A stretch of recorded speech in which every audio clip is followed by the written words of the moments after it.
obra de Salomón. Entonces, les invito, por favor, a que me acompañen al capítulo 12 de Eclesiastés y vamos a estar viendo los últimos 2 versículos.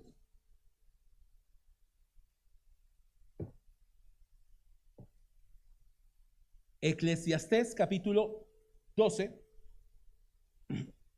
versículos 13 y 14. ¿Listo? Ese es el tema. Dice, ¿están conmigo? Bueno, no, todavía no están. Ahora sí, vamos a dar un par de segundos. Bueno, les voy a invitar que enciendan sus Biblias, pero que apaguen sus celulares. Eso también es contradictorio, ¿no? Pero que podamos estar atentos. Entonces, capítulo 12, versículos 13 y 14 dice, el fin de todo el discurso oído es este: teme a Dios y guarda sus mandamientos, porque ese es el todo del hombre. Porque Dios traerá toda obra y a juicio, juntamente con toda cosa encubierta, sea buena o sea mala. Ese es el texto.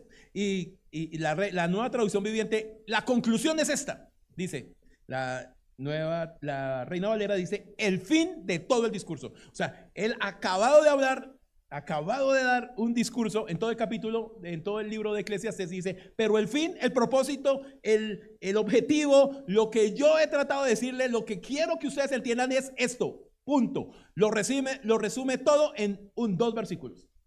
Es suficiente con los 2 versículos para entender todo Eclesiastés por si no se había entendido antes. ¿Listo? Les invito entonces, hermanos, a que me acompañen en oración y que sea Dios dirigiéndonos en el día de hoy. Amado Dios, Señor, te damos muchas gracias por este tiempo. Gracias, Dios, por la oportunidad que nos das nuevamente de reunirnos. Gracias, Señor, por ese privilegio que nos das de animarnos unos a otros, por poderte adorar y alabar juntos, Señor. Pero ahora también, en ese mismo sentido de adoración y alabanza, Señor, que nuestro corazón, que nuestros sentidos, que nuestra mente esté dirigida por ti, plenamente puesta en ti, Señor. Que tu Espíritu Santo nos ilumine y nos guíe para aprender qué es lo que tú nos quieres enseñar.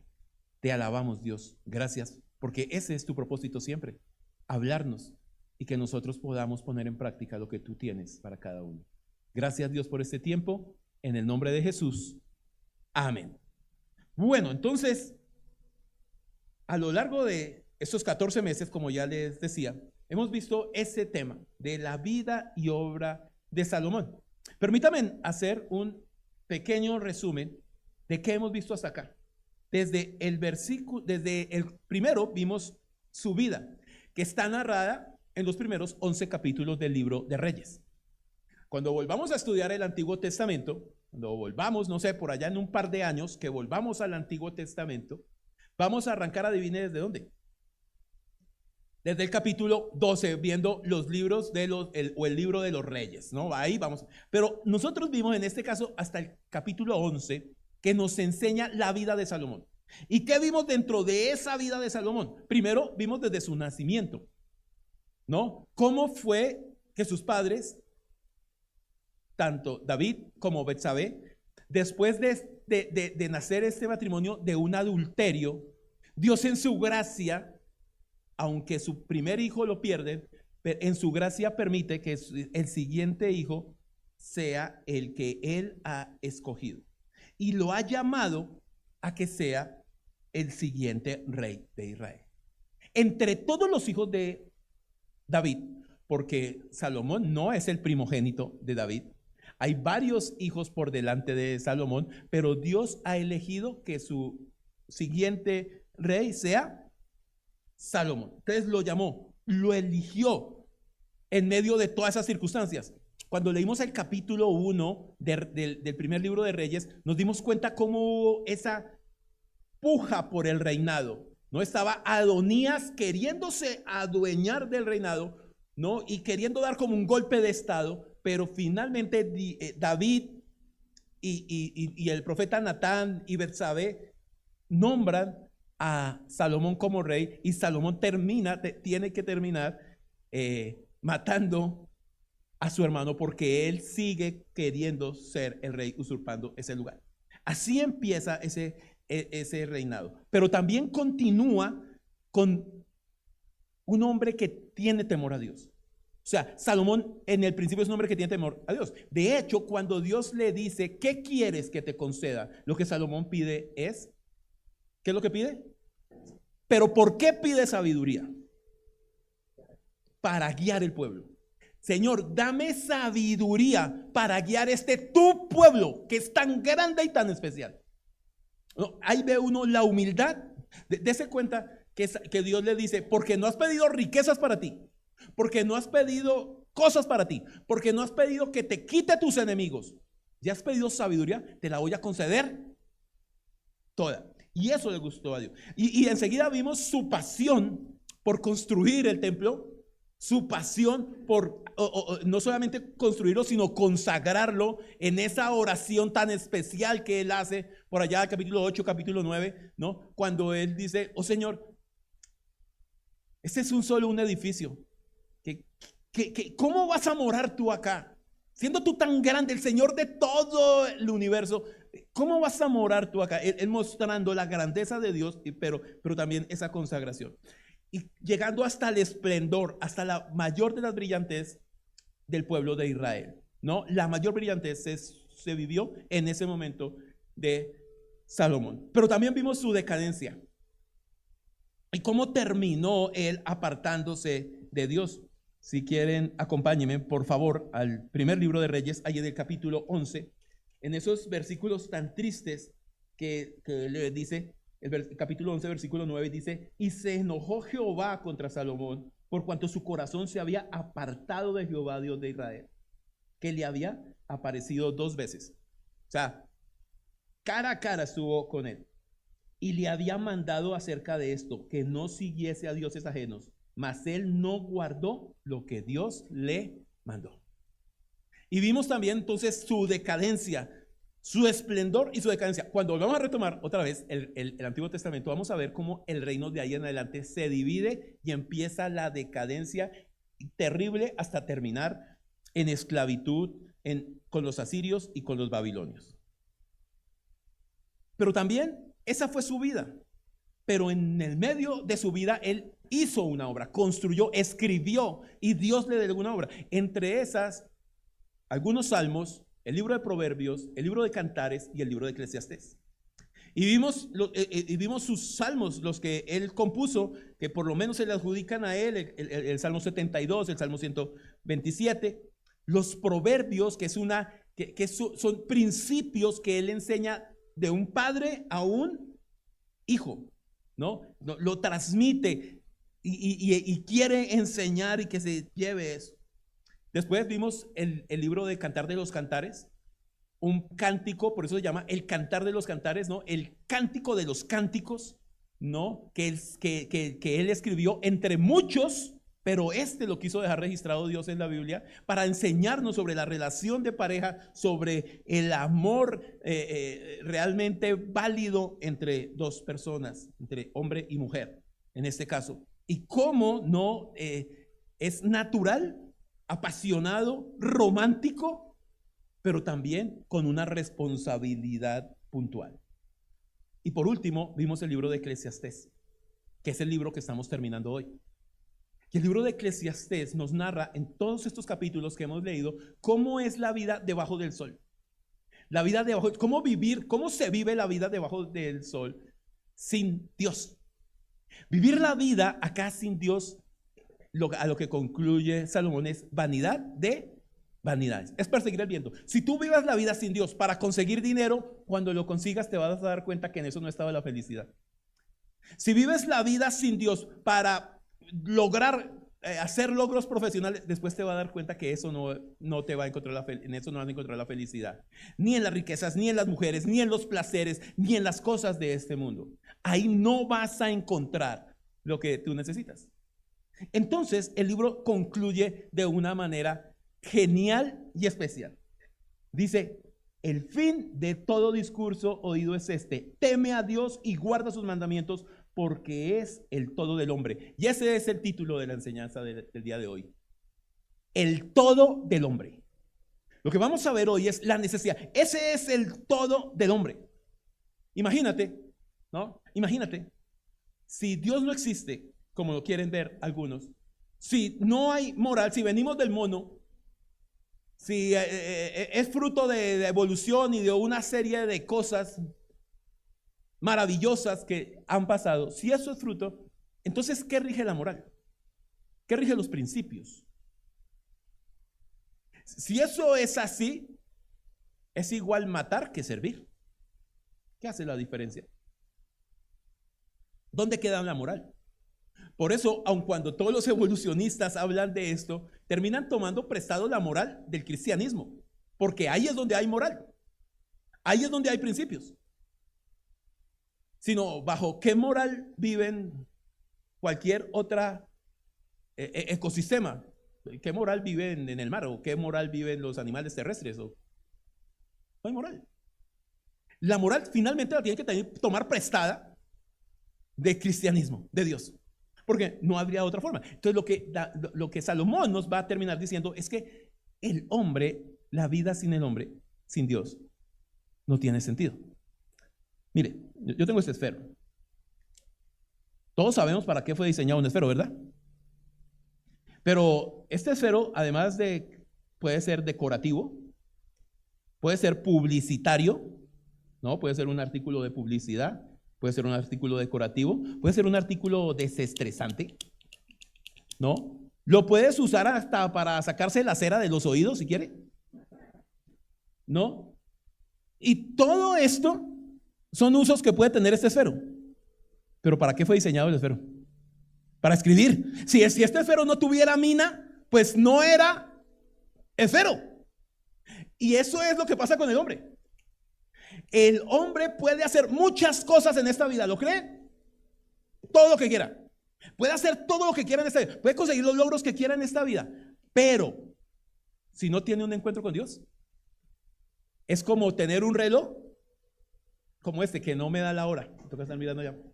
No, el asunto es ese. Estamos diseñados para dar cuentas a Dios. Estamos diseñados para temer a Dios. Ese es el todo del hombre. Sin ese todo, no valdría la pena. Entonces, él resume todo en esos versículos. Nos ayuda a recordar que cosas como tan puntuales como esta, ¿en qué consiste la vida? En temer a Dios y obedecer sus mandamientos. ¿Y cuál es el significado de la vida? Saber que un día vamos a tener que dar cuentas delante de Dios. Entonces, mi bosquejo hoy es muy sencillo. Vamos a primero ver el versículo 13 y después el 14, ¿no? Qué bosquejo tan tremendo que me costó hoy dividir el tema. Pero vamos a ver primero el versículo 13. Teme a Dios, ¿no? El fin de todo discurso oído es este: teme a Dios y guarda sus mandamientos. Lo que Salomón está tomando acá es básicamente lo que Dios le había enseñado al pueblo de Israel. No, aquí, mire, si ustedes quieren buscar un tema, ¿no? A veces uno hace estudios temáticos o hace estudios bibliográficos o lo que quiera, biográficos si lo quiere de otra manera. Pero en este, si usted busca la palabra temer a Dios o teme a Dios, ¿ustedes saben cuántas citas le van a salir ahí? Desde Génesis hasta Apocalipsis te va a hablar de todo ese tema de temer a Dios. Yo quiero hoy tratar de resumirlo, porque finalmente ese es el propósito, ese es el todo de la vida del hombre, temer a Dios.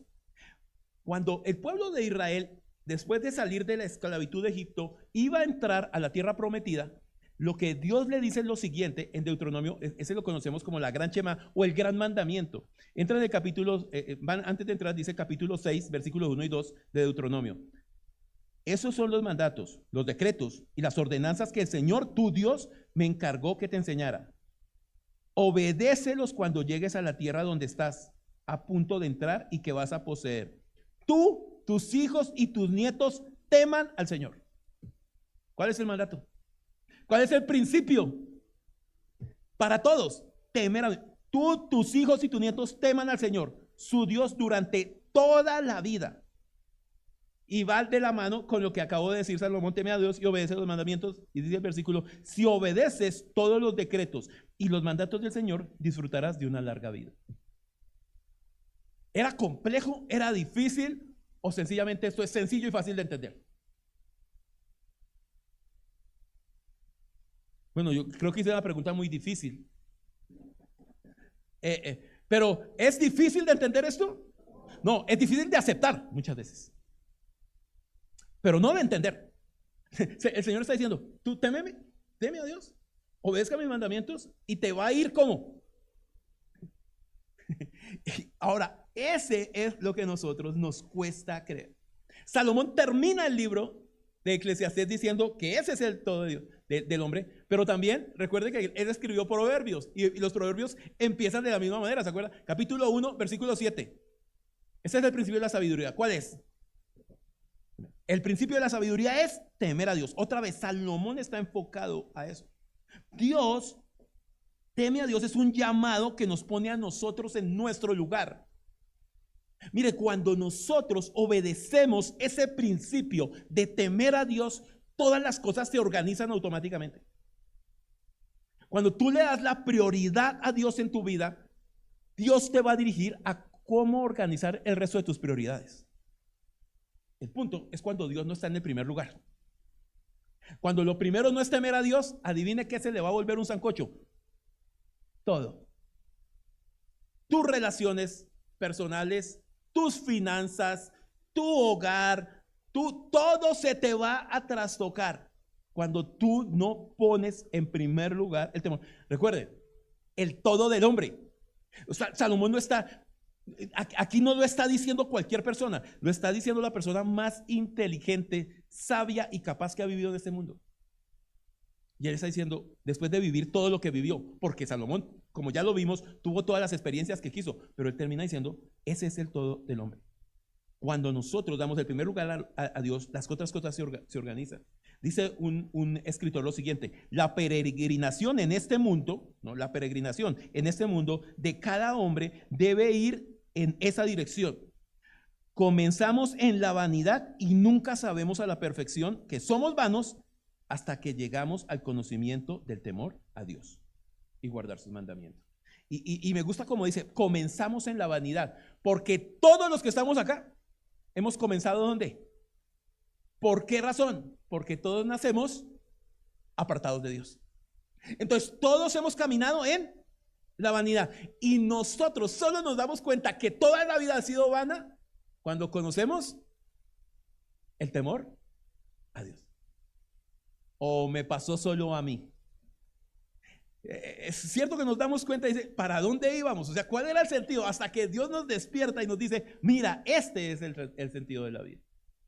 Mientras tanto, eso ha sido vanidad. Ahora, una persona puede lograr otra vez muchas cosas en este mundo. Seguro que sí, como dijimos con el esfero. Hacer muchas cosas, pero no va a ser fructífero ni va a servir nada. Todo eso va a ser vano delante del Señor. Entonces la pregunta que nosotros debemos hacernos es: ¿qué tanto tememos al Señor? ¿Qué tanto tememos al Señor? ¿Cómo es nuestra relación con Él? ¿Cómo demostramos que realmente tememos a Dios? Alguno dirá, pastor, pero lo que la Biblia enseña es que Dios es amor y nosotros somos los receptores del amor de Dios. O sea, ¿estamos para recibir el amor de Dios o para temerle a Dios? Y la respuesta es sí. O sea, ambas cosas son correctas. Una no invalida la otra. Dios nos muestra su amor, pero también es claro que nosotros debemos mostrar temor a Él. Entonces, ¿cómo podemos temer a Dios? Y no hay sino una forma de temer a Dios, y es conociéndolo. Si tú no conoces a Dios, ¿cómo le vas a temer? No, si tú no conoces a la persona de Dios, no puedes encontrar temor en Él. Entonces, básicamente, el hombre debe aprender a entender ese temor. basado en quién es Dios. Mira lo que dice Jeremías.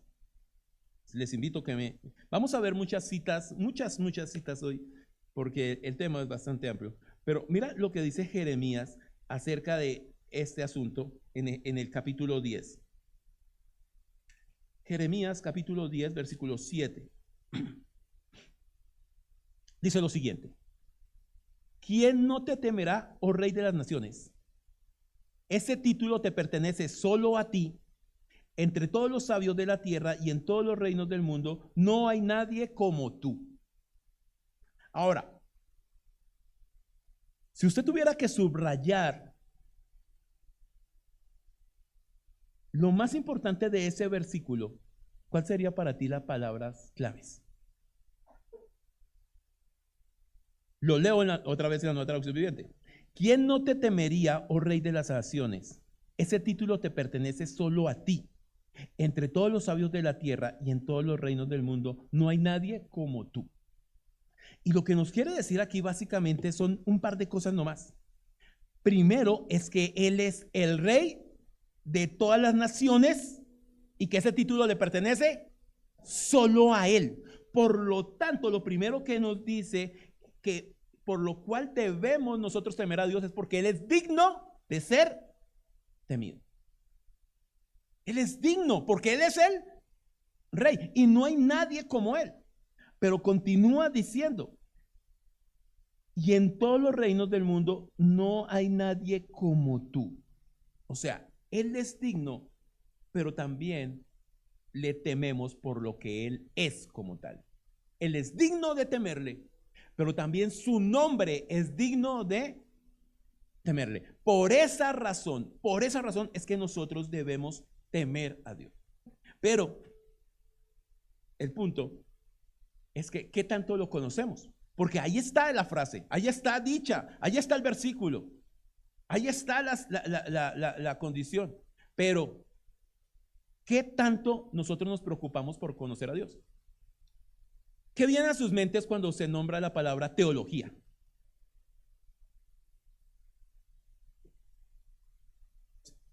Conocimiento. Muchas veces piensan, ¿no? Dicen algunos que la teología, eso es para el pastor, porque él es el que debe enseñar y el que debe estudiar. La teología es para el pastor. Pero aquí el asunto es que la teología es la vida práctica de cada uno de los creyentes todos los días de su vida. ¿Por qué razón? ¿Tú crees que practicas teología cuando estás con tus hijos y con tu esposa? Oye, ese silencio me dejó. ¿Por qué un cristiano se comporta con su esposa y con sus hijos de cierta manera? Porque eso es lo que Dios dice. ¿Por qué se comporta en su trabajo, con sus amigos, con sus compañeros de estudio, con lo que sea? Porque el cristiano todos los días de su vida vive teológicamente. Y si no vive teológicamente, entonces es porque no conoce a Dios. Todos nosotros debemos estar siendo consecuentes con nuestra vida. Dios se revela. Recuerden, ¿qué es lo que dice Juan 17:3? ¿En qué consiste la vida eterna? En conocerlo, en conocerlo. La palabra teología, teos, es Dios, logos, estudio o conocimiento. No es el conocimiento de Dios. Todos nosotros debemos vivir teológicamente. La Biblia nos revela a Dios y por eso la necesidad de verle, de temerle. Pero aún así no va despegada la otra parte, el amor de Dios. El amor de Dios por nosotros. Todos sabemos que Dios es un Dios santo y justo. Si Él es un Dios santo y justo, ¿qué demanda de los que le siguen a Él? Santidad y justicia. O sea, eso es lo mínimo. Si Él es santo y justo, ¿qué demanda de los que le siguen? Santidad y justicia. ¿Cuál es el problema con nosotros? ¿Podemos llegar a ese estándar? ¿Tenemos ese estándar? No. Ahí es cuando viene el amor de Dios. Romanos 5:8. No lo busquen, yo lo leo, les digo, tranquilo. Romanos 5:8 dice, Dios muestra su amor para con nosotros. ¿Sí? Dios muestra, ¿qué? Su amor para con nosotros, en que aún siendo pecadores, Cristo murió por nosotros. Ahora, ese Cristo que murió por nosotros es el que cargó toda la culpa de mi pecado. Y ahora Él es el que me da el estándar de santidad y justicia para yo poder ser parte del pueblo de Dios. Hermanos, eso es teología. Y en eso consiste el cristianismo. Nosotros no podemos hacer nada por nuestra propia voluntad. Debemos temer a Dios, pero a pesar de lo que nosotros somos, Dios nos amó. Pero no se crean la mentira de lo que les dicen por ahí, de que Dios te ama como eres y sigue haciendo lo que quieras. ¿Dios te ama como eres? Sí, porque Cristo murió por nosotros así, siendo pecadores. Pero no quiere que te quedes ahí. Él hace una transformación en tu vida. ¿No? Cristo murió por el pecador, cualquiera que sea el pecado, cualquiera, no hay escalafón de pecados, cualquiera que sea el pecado, desde el mentiroso hasta el borracho, hasta problemas sexuales, cualquier pecado, Él murió por ese pecado. Pero no quiere dejarte de la misma manera. ¿A qué te está llamando? A la santidad. Y Él te transforma y te capacita para que no peques más. Y en eso consiste el temor a Dios. Dios nos ha tratado con gracia. O sea, ¿qué merecíamos? Nada. Ahora, si Dios te trató con gracia, si Dios te dio ese regalo de amor, si Dios te mostró eso, la pregunta siguiente es: ¿cuál es mi respuesta? ¿Cómo debo responder en esa situación? Y la respuesta debe ser reverencia, admiración, agradecimiento. Si ve que el amor va ligado al temor. Dios me manifiesta su amor y yo respondo con temor por lo que Él es, por su santidad, por su justicia, por su gracia, por su misericordia. El temor de Dios, recuerde, una cosa es tener un temor que nos hace olvidarnos y alejarnos de Él. Y otra cosa es el temor de sus hijos que nos hace acercarnos a Él. El temor nunca es para alejarnos, es para acercarnos. Recuerde una cosa, Juan 1, Evangelio de Juan, capítulo 1, versículo 11. A lo suyo vino y los suyos no le recibieron. Versículo 12. Mas a los que le recibieron, a los que creen en su nombre, les dio potestad de ser hechos hijos de Dios. Ahora, nuestro temor es como de hijos, no de esclavos. Mi temor de hijo me hace buscarlo, anhelo buscarlo porque es mi padre, pero lo busco con respeto, lo busco con reverencia, lo busco con admiración. Eso es temor, no es miedo de lo que Él hará, aunque de verdad a veces deberíamos tener mucho miedo de lo que Él puede hacer. Pero nosotros nos acercamos a Él buscándolo de esa manera. Después de ver toda esta parte teológica, la pregunta para nosotros es: ¿cómo está nuestro temor a Dios? ¿Qué tanto crecemos a diario en nuestro temor a Dios? Estuve viendo una entrevista, una de las últimas entrevistas que le hicieron a Billy Graham, ¿no? Ese gran evangelista del siglo pasado. Le preguntaron a Billy Graham, la periodista, quien lo entrevista, le pregunta: doctor, ¿qué le faltó por hacer? ¿Qué le faltó por hacer? ¿Qué hubiera querido hacer más? Y lo que contesta Billy Graham dice: lo que me faltó fue mucha más intimidad con el Señor. Y él agrega a la respuesta lo siguiente: debía haber dicho no a muchos de esos compromisos, a muchas de esas campañas evangelísticas, debió haber dicho no para tener más tiempo con el Señor. La pregunta para nosotros es: ¿qué tanto tiempo nos dedicamos a Dios? ¿Qué tanto ¿Qué puesto tiene Él en nuestras vidas?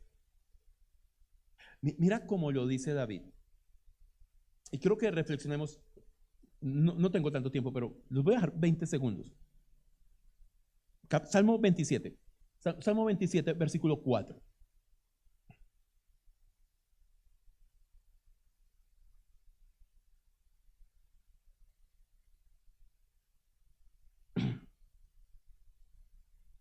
Yo lo leo y vamos a tomarnos 20 segunditos para que usted medite y piense subraya algunas palabras de ahí y piense cuál es la palabra que ustedes, o cuáles son las palabras que ustedes resaltarían. Dice David en el Salmo 27, versículo 4, lo único que le pido al Señor, lo que más anhelo, es vivir en la casa del Señor todos los días de mi vida, deleitándome en la perfección del Señor y meditando dentro de su santo templo. Otra vez, pongan sus ojos ahí en ese texto y piensen.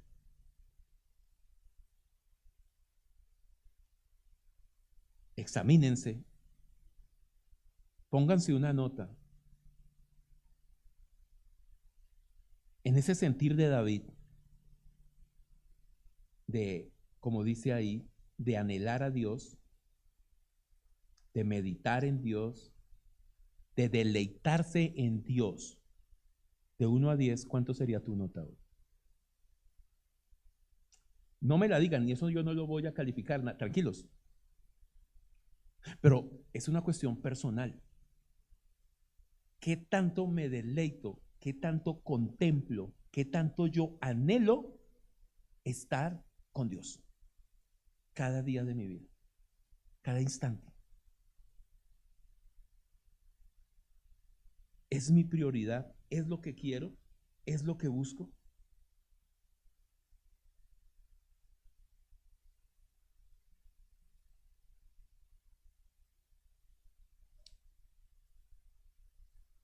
Ahora te hago otra pregunta. ¿Te decepcionó la nota que te pusiste? ¿Creerías que deberías tener una mejor nota? ¿O sabes o eres consciente que tienes tiempo para todas las cosas y que anhelas muchas otras cosas, menos estar con Él? Eso es lo que Él quiere que nosotros reflexionemos. Cuando Salomón dice, el todo de tu vida es temer a Dios y obedecer sus mandamientos. Cuando Salomón dice lo que Él quiere es que nosotros nos pongamos en sus zapatos, que miremos realmente en dónde está nuestro corazón. Porque allí donde está nuestro corazón, ¿no? Allí, hacia allá está dirigido todo.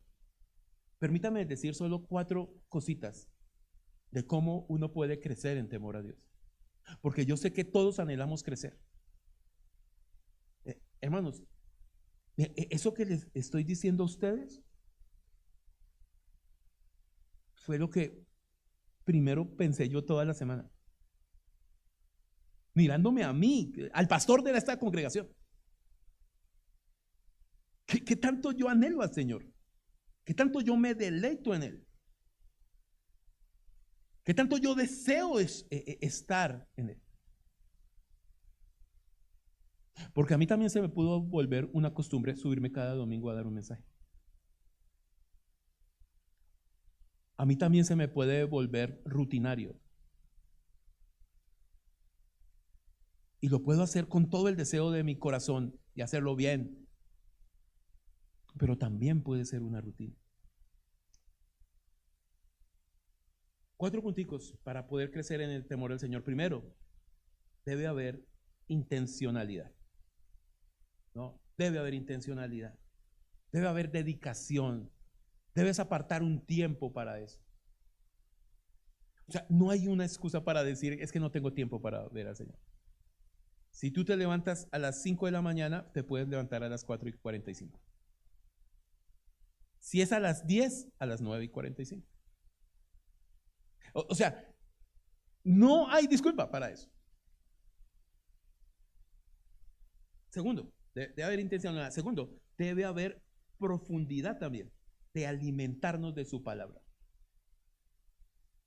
Por eso es nuestra intención de que invitarlos a que lean la Biblia. Todas las noches meditamos en 5 capítulos, meditamos, vamos tomando la idea de la historia.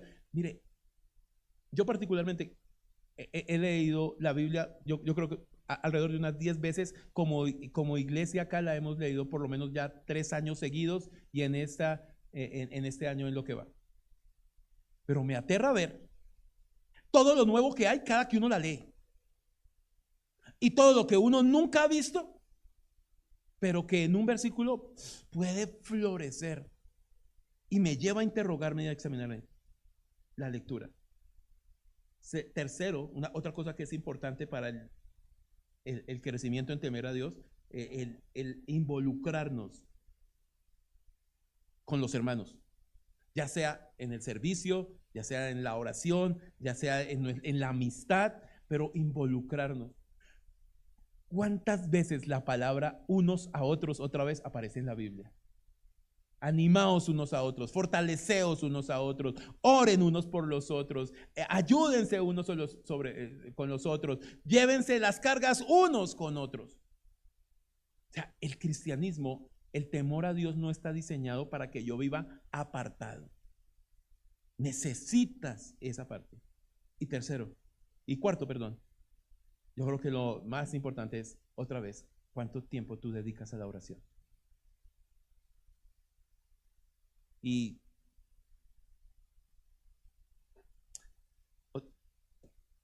dirán, pero el pastor no debe tener problemas con eso. Hermanos, yo soy un ser humano como cualquiera de ustedes. Que Dios da un privilegio de estar aquí delante de ustedes, pero yo no soy mejor que ustedes. No, yo no sufro mejores cosas.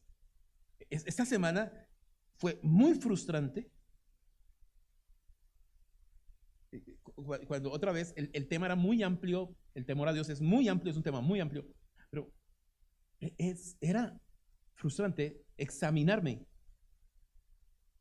y sentirse uno tan impotente, tan a veces lejos.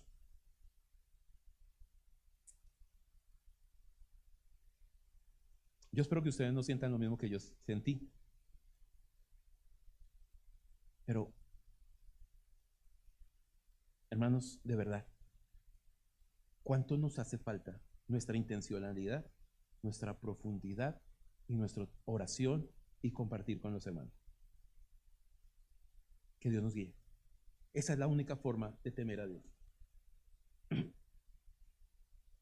El temor a Dios va atado a la obediencia. Por eso dice, teme a Dios y obedece sus mandamientos. O sea, yo no puedo decir que temo a Dios y estar obrando desobedientemente. Otra vez, no es perfectamente. Dios no está exigiendo perfección porque ninguno sabe. Pero ese es el asunto. Obedece, créele a Dios, refúgiate en Él. Y eso nos lleva a la pregunta, otra vez, ¿me deleito en Dios? ¿En qué está mi deleite? Si tu deleite está por encima, comer, jugar, tiempo libre, otras cosas, si eso es tu mayor deleite, tenemos que seguir examinando por qué y cuál es la causa.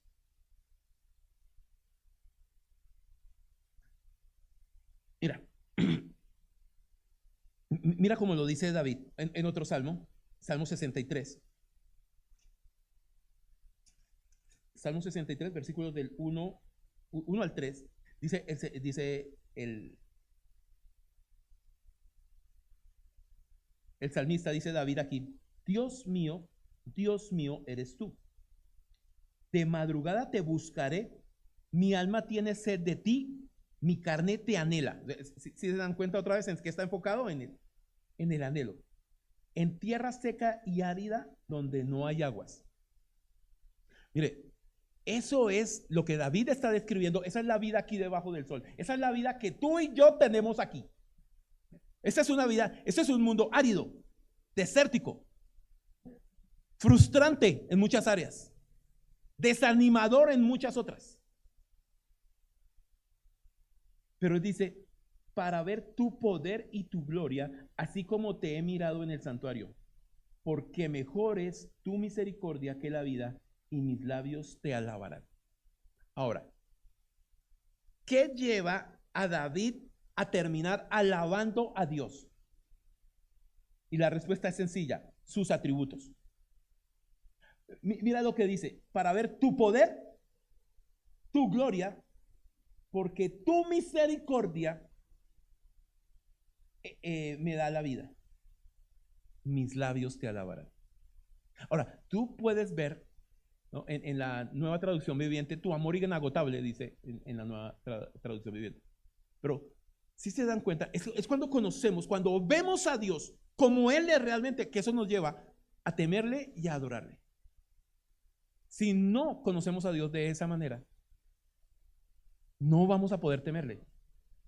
Es en la relación que cada día nos lleva a eso. En el Salmo 42, ahora es el otro salmista, los hijos de Coré, que dice ese, como el siervo anhela las corrientes de aguas, y otra vez la palabra anhela, así te anhelo a ti, oh Dios mío. Y versículo 2, tengo sed de Dios. ¿De qué Dios? Del Dios vivo.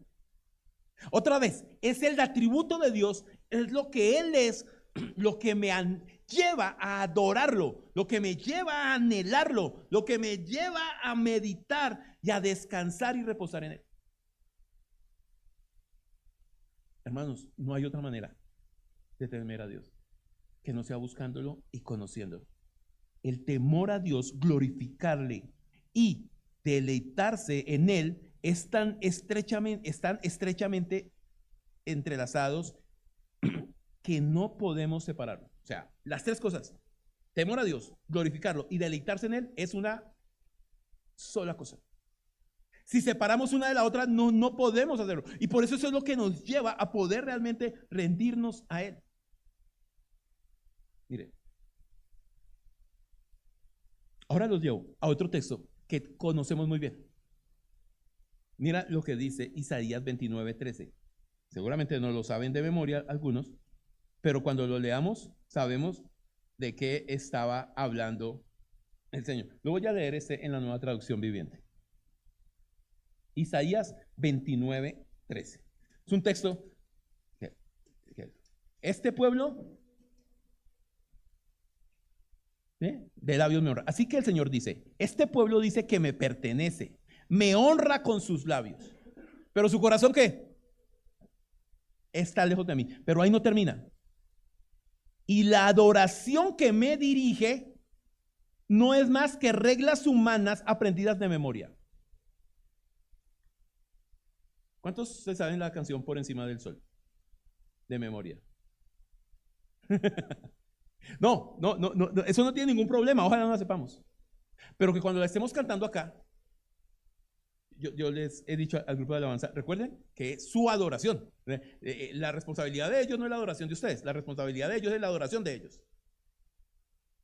¿Cuántos les pasó que mientras estaban aquí cantando cualquiera de las canciones, estaban pensando en que iban a almorzar? O en qué iban a hacer mañana, o en el trabajo que quedó pendiente, o en la plata que deben, o en la que les deben. ¿Cuántas de nuestra adoración, en este caso es una cuestión de memoria y no de corazón? Cantamos canciones porque no las sabemos o porque nos parecen bonitas sin ponerle el debido sentido que tiene cada una de esas frases que estamos entonando a nuestro Señor.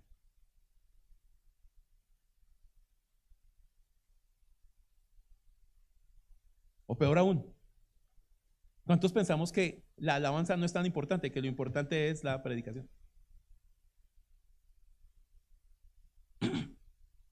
Bueno, que es otra forma de alabar también. Mire, el Señor, otra vez, permítame repetir. Así que el Señor dice, este pueblo dice que me pertenece, me honra con sus labios, o sea, canta con sus labios. pero su corazón está lejos de mí. Y la adoración que me dirige no es más que reglas humanas aprendidas de memoria. Otra vez. No, esto es muy golpeador.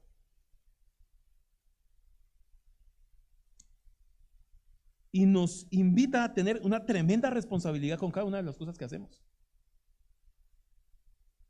Es un privilegio estar acá. Es un privilegio poder escuchar la voz del Señor.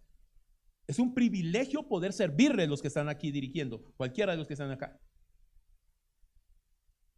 Pero otra vez, son reglas humanas aprendidas de memoria. Yo le he dicho a los hermanos de alabanza, y otra vez, eso no es una crítica para los hermanos de alabanza, estoy diciendo, les he dicho. Oiga, ¿es necesario que siempre reciten el mismo versículo para cantar la canción? ¿Eso no es una regla aprendida y de memoria?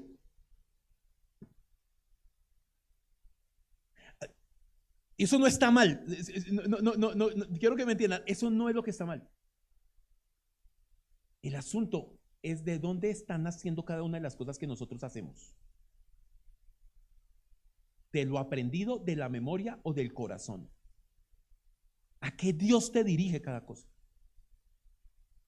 Eso es temor a Dios. Cualquier mandato que nosotros nos pasemos por la galleta es porque no tememos. Cada cosa que yo haga de acuerdo y conforme a como a mí se me da la voluntad es una cosa en la que demostramos que no tememos al Señor.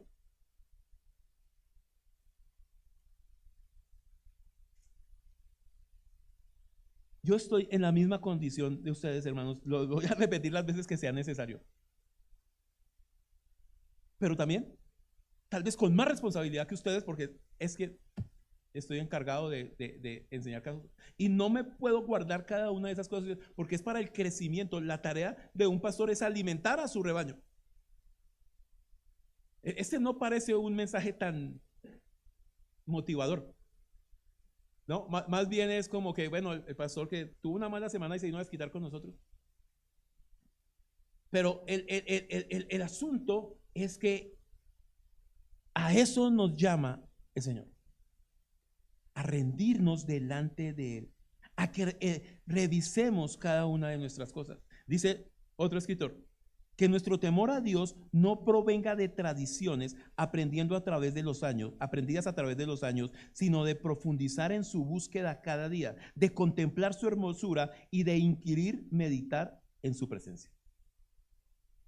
Que nuestro temor no provenga de tradiciones ni de cosas, sino de nuestra relación personal con Él, de nuestra meditación diaria con Él, de nuestra relación íntima con Él a diario. Otro dice, hablando, es un texto que se llama Dios es inagotable, pero un párrafo dice lo siguiente: hermanos, hay mucho más en Dios de lo que hayamos encontrado en el pasado. Búscalo y cuando lo hayas encontrado, búscalo más, porque hay más de Él que nunca has conocido. Él es inagotable. La pregunta para uno es, ¿cuántos años llevas tú en el Evangelio? ¿Cuántos años llevas tú? Los que llevan cada uno. 1, 2, 5, 10, 15, 20, 25, los que sean. 30, todos los que sean. Lo cierto es que el amor de Él es inagotable. Todos los días que tú le busques, más encontrarás de Él. No se puede cambiar. Por eso nunca podemos dejar de buscarle, ni creer que ya lo sabemos mucho. Es inagotable el Señor. Pero ahora déjenme terminar con unas palabras de ánimo. Después de tantas cosas de estas. Ahora, ¿cuáles son las bendiciones de temer a Dios? No, porque no es solamente temer. Ahora, ¿cuáles son las bendiciones de temer a Dios? Y yo por lo menos enumeré, sin buscar tanto. No, porque no, ese no era el objetivo del estudio. Pero por lo menos hay 12 bendiciones, una docena de bendiciones que la Biblia promete por temer a Dios. Capítulo 112, por ejemplo, o el Salmo 128. Salmo 128, versículo 1. La primera, Salmo 128. Bienaventurado todo aquel que teme a Jehová. ¿Cuál es la primera promesa que hay? Va a ser, el que teme a Jehová es un hombre que bienaventurado. Segunda promesa, capítulo Salmo 34, versículos 9 y 10. Salmo 34, versículos 9 y 10. Dice así.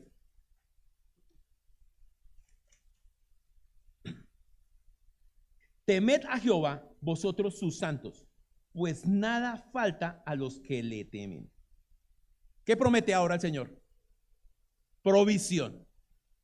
Todos los que le temen al Señor, y dice el 10, los leoncillos necesitan y tienen hambre, pero los que buscan a Jehová no tendrán falta de ningún bien. Ok. Proverbios 16, esto lo escribió el mismo Salomón. Proverbios 16, versículo 6. Dice, con misericordia y verdad se corrige el pecado, y con el temor de Jehová los hombres se apartan del mal. ¿En qué otra cosa contribuye el temor al Señor? Nos vamos a apartar del pecado. Nehemías capítulo 5, versículo 15. ¿No? Nehemías viene a su pueblo, ¿no? Y él dice lo siguiente en el versículo 15. ¿No? Eso lo puede hablar solo un hombre íntegro. Dice, pero los primeros gobernadores que fueron antes de mí abrumaron al pueblo y tomaron de ellos por el pan y por el vino.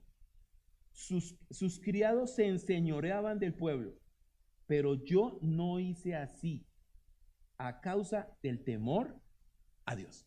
Una persona que teme a Dios se comporta íntegramente. Esa es la promesa de Dios. Sé íntegro, teme a Él y Él te proveerá integridad. Salmo 25, versículo 12.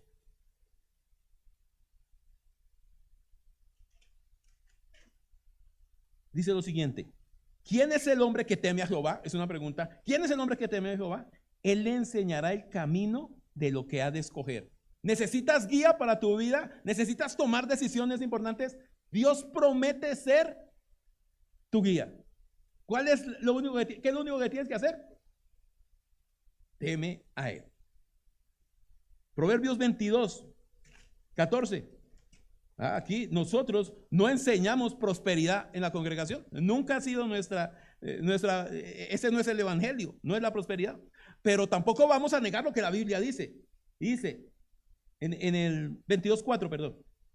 Dice, riquezas, honra y vida son la remuneración de la humildad y del temor de Jehová. Teme a Jehová. No solamente él va a remunerar ese temor. No es gratis ese temor. Proverbios 10, recuerden, todos esos proverbios es el mismo Salomón, otra vez el que está hablando. Capítulo 10, versículo 27. Dice lo siguiente: el temor de Jehová aumentará los días, mas los años de los impíos serán acortados. ¿Quieres vivir gratamente y largamente? Teme a Jehová. Proverbios 14, 26. Voy a leerlo en la Nueva Traducción Viviente. 14, 26 dice lo siguiente: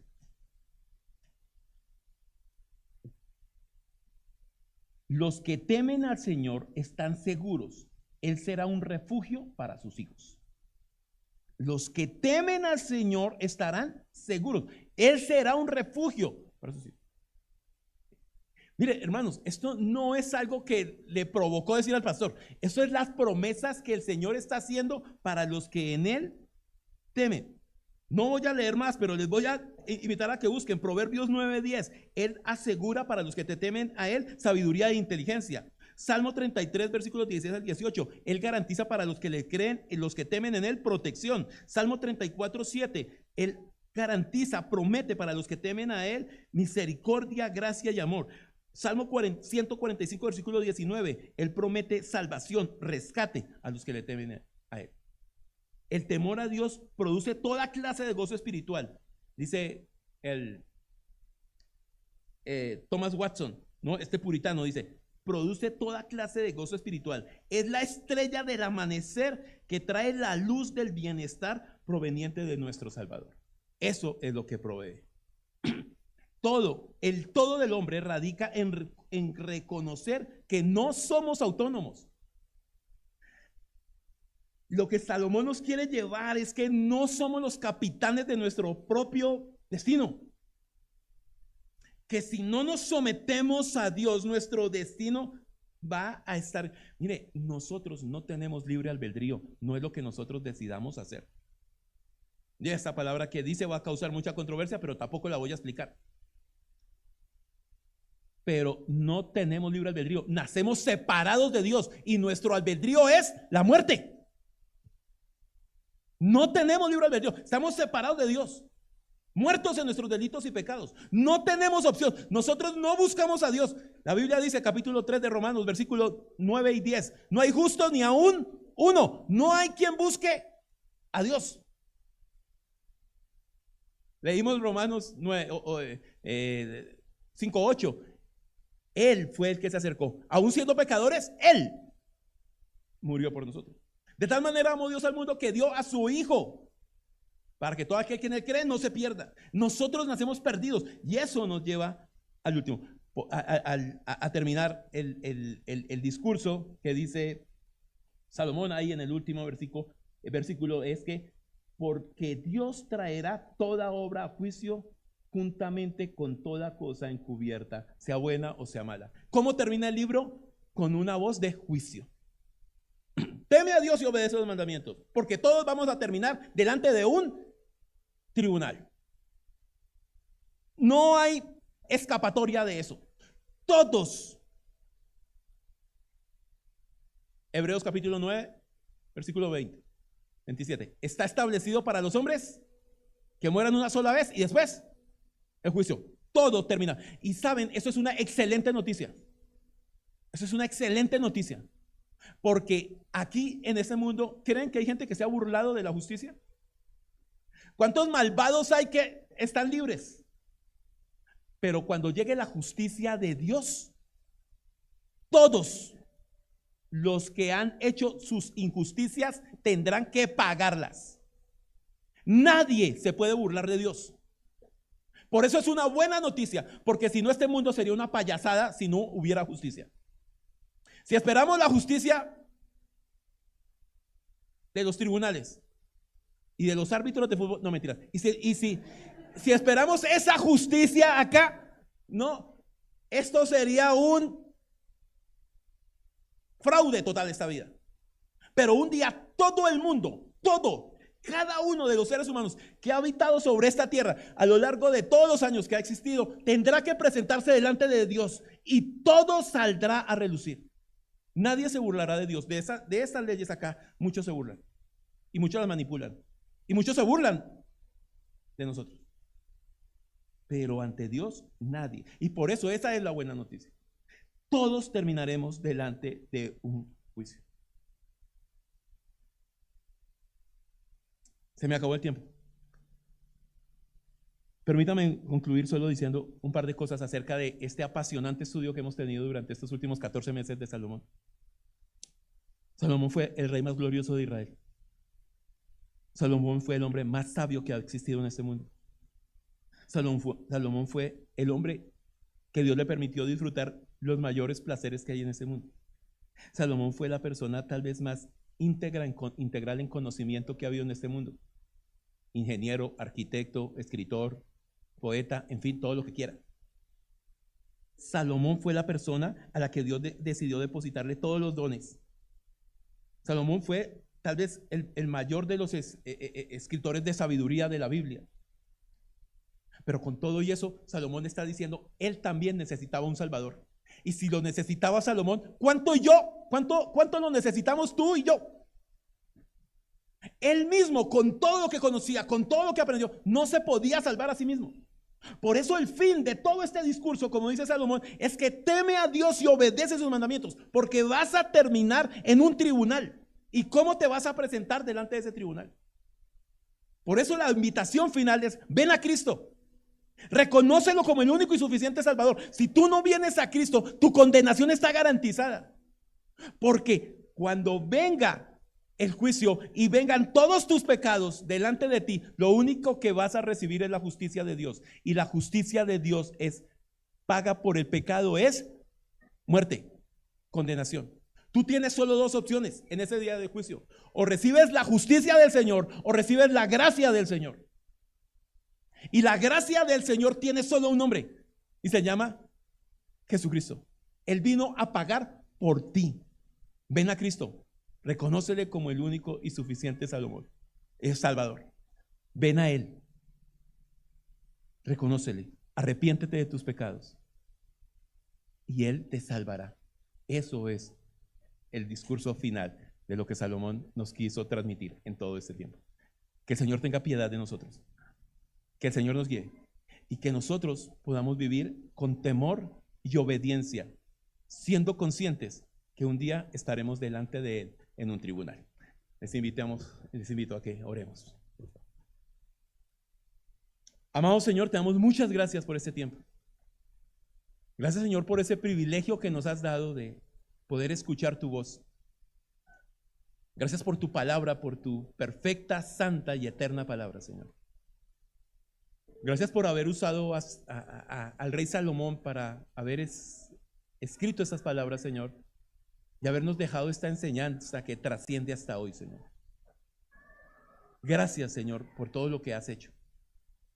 Gracias porque te preocupaste por cada uno de nosotros.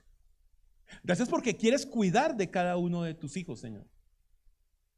Gracias porque tú anhelas que nos deleitemos en ti, que tú anhelas que te contemplemos, que tú anhelas que te busquemos, que tú anhelas que nos refugiemos en ti cada día, Señor. Y te clamamos, Señor, que tú despiertes ese anhelo cada vez más. Que nos guíes a eso, que nos muestres ese camino. Nos has sacado de la vanidad para llevarnos a ti, Señor, a lo que realmente tiene valor y significado en este mundo. Gracias, Dios, por todo lo que has hecho. Pero también, Dios, te clamamos por aquellos que aún no te conocen. Te clamamos, Señor, si hay aquí alguien que aún no te ha reconocido como Salvador y Señor. Te pedimos que tú obres, Señor, que tú lo transformes, que tú lo traigas a ti. Eso es una decisión que no podemos tomar nosotros voluntariamente.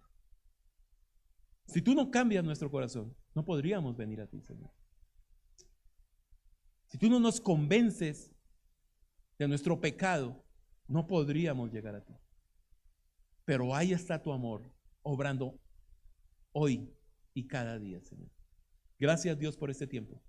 Gracias, Dios, por ese privilegio de ser tus hijos. Y gracias, Dios, porque tú sigues llamando a los que son tuyos y lo seguirás haciendo hasta el último día. Dios, te alabamos y glorificamos. Te damos muchas gracias y te pedimos que nos sigas guiando y bendiciendo, de acuerdo y conforme sea tu voluntad. En el nombre de Jesús. Amén. Hermanos, me alegró compartir este tiempo con ustedes. Les deseo que tengan un resto de tiempo muy especial.